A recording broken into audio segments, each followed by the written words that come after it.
Good morning. This is Karl Schmidt, retired pastor from Calvary Lutheran Church in Amherst, New York.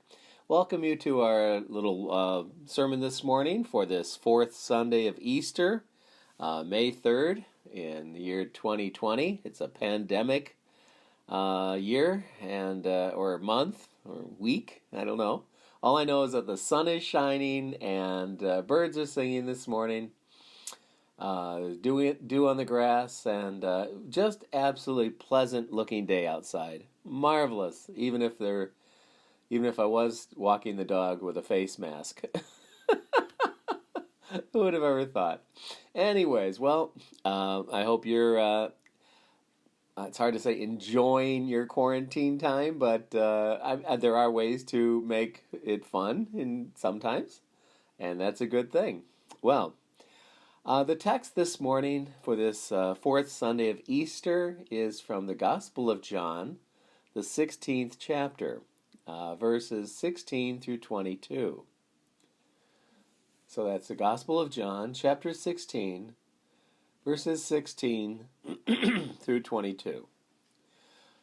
A little while, and ye shall not see me, and again a little while, and ye shall see me, because I go to the Father.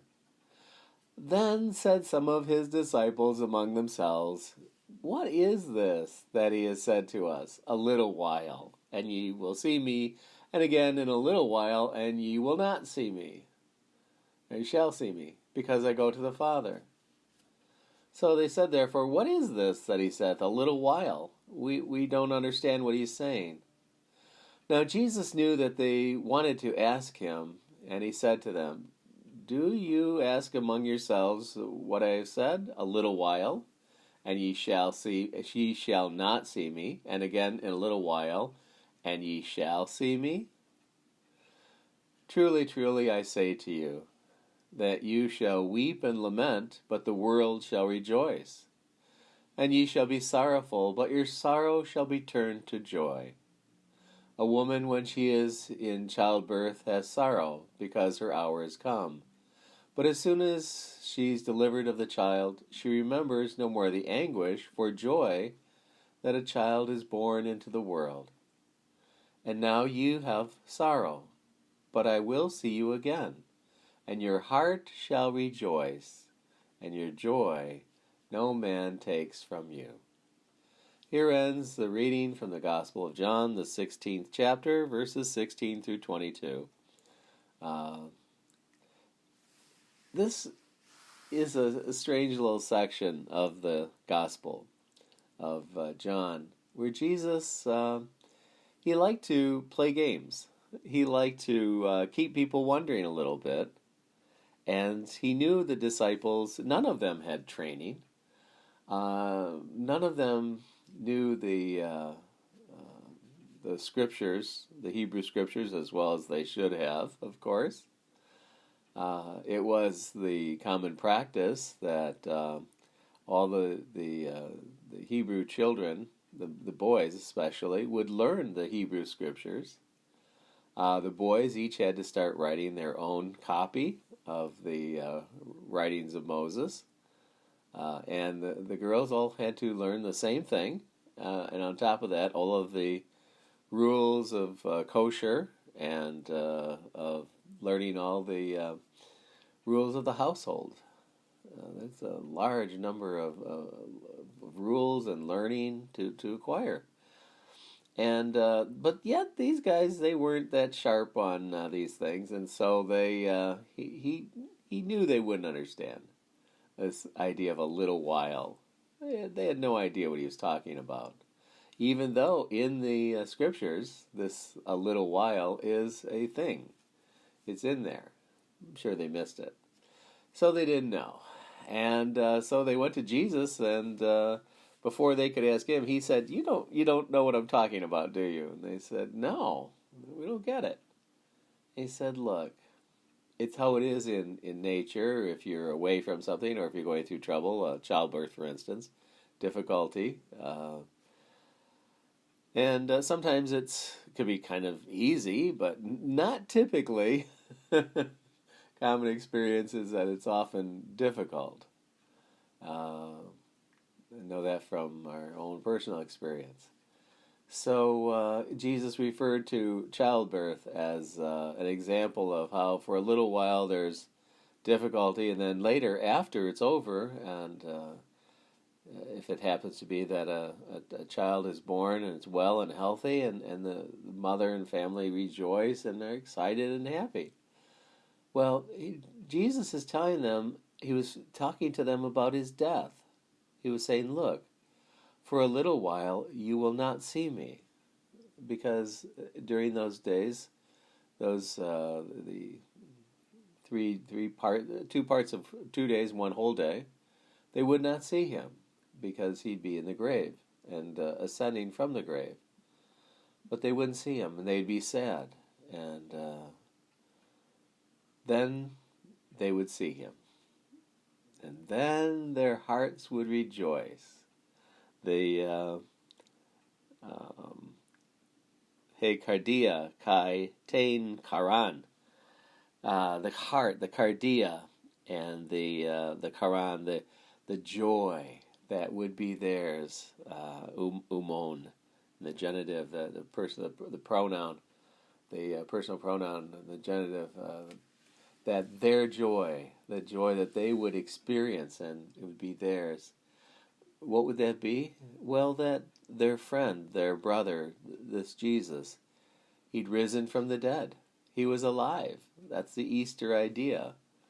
And that sorrow is turned into joy. And it's a joy that doesn't leave, in spite of all the difficulties. And life, of course, holds many difficulties. In this particular time, it holds unique challenges. I've lived for a little over 60 years in my life, and I've never seen anything like this. I doubt anyone alive has, because the last time the world saw something like this was in 1918, 1919, where the entire world was quarantining in a pandemic of flu virus. And that time it was also a flu virus. And so this is an especially difficult time, and people are afraid, people are worried, people don't understand. We're used to quick solutions. They're solutions, but they're not quick, and it's going to take patience. This text is especially helpful for a day like this. A little while, and you will not see me, and your heart will be sad. Well, it's like with a pandemic. For a while, yes. Could it take months? Well, apparently. I don't know anything about medicine, but from what we hear, it will take a little while. They're working on it as hard as they can. Some of the brightest people on the planet. And yet, it's going to take it some time. And it's hard, yes. But we do need to be patient. Just like the disciples. Jesus was telling them that they were going to have to be patient for a couple days while he finished up his work in resurrection, to rise from the dead. And they didn't understand it. Just like today, a lot of people don't understand why it's so important that we give the doctors and the researchers and scientists the time they need to finish up their work. The disciples didn't understand either, and they were hiding. They were afraid. Well, people today do silly things because they're afraid. They put themselves at unnecessary risk because they don't understand that patience is required, and their cooperation is necessary for us all to safely go through this pandemic time. So the text fits uniquely into this particular time. Not that there's any direct connection between the resurrection of Jesus and a pandemic. There isn't. And yet at the same time, lessons that the disciples learned have carryover. They're useful now to be patient because joy comes. And I mean, once this pandemic hit, once there's a vaccine, oh boy, I'm sure there'll be dancing in the streets. There should be. But in the meantime, it's a struggle. And so I guess the struggle of the disciples was only for a short while, until they finally understood that Jesus was alive again after the crucifixion. He was resurrected and was alive and walking and talking and eating with them and having fun and drinking wine and just enjoying life. And you see, that's God's purpose, this joy, this kara in Greek, kara, or if your name is Karen, that's Greek for joy. It's a good name. And that's what's in the text here.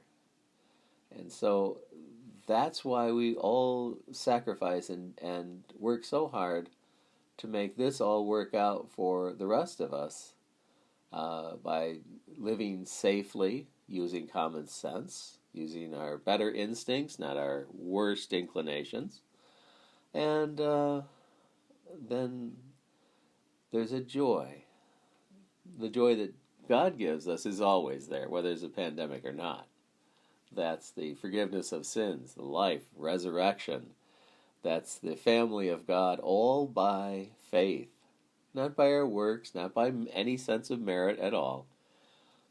But that joy is ours because it belongs to everyone. Just like when a vaccine is available, that will be for everyone.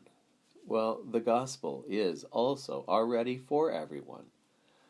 Christ died for the world. No exceptions. None. It doesn't matter what we do, how we live, who we are. No, it doesn't matter. Not at all. Christ died for sin. Period. So, with that being said, it's time for joy. His work is finished. He's done it for us. And we, the beneficiaries, get to rejoice in it. It's kind of like the doctors and scientists and researchers, men and women who've dedicated their lives to the pursuit of science and the welfare of humankind. We're not doing their work either. They're doing it. But when they're done with their work, we'll all be happy. Just like what Jesus did. So, well, stay well if you can. Stay healthy if possible. Use good common sense. Cooperate with the authorities. They're doing the best they can for us all. And help each other. I'm sure there's many, many little ways to help each other, whether someone needs something, food or medicine or whatever it is. You can at least check with people around you to see how you can be helpful. So, just a little tidbit there. I hope this has been some help for you, this little meditation on John, the 16th chapter, verses 16 through 22. And I hope that in there you found some relief, some comfort, that there is a joy. And there'll be a joy once the pandemic's over too. But the greatest joy, of course, is the one that God gives us. The forgiveness of sins, reconciliation, one big family. Everyone. That's the beauty. So take care. Again, this has been Karl Schmidt, Karl Schmidt, retired pastor from Calvary Lutheran Church. And I hope if you're out there today to enjoy the sunniness of Western New York, I hope you get to enjoy it. Take care. Bye-bye.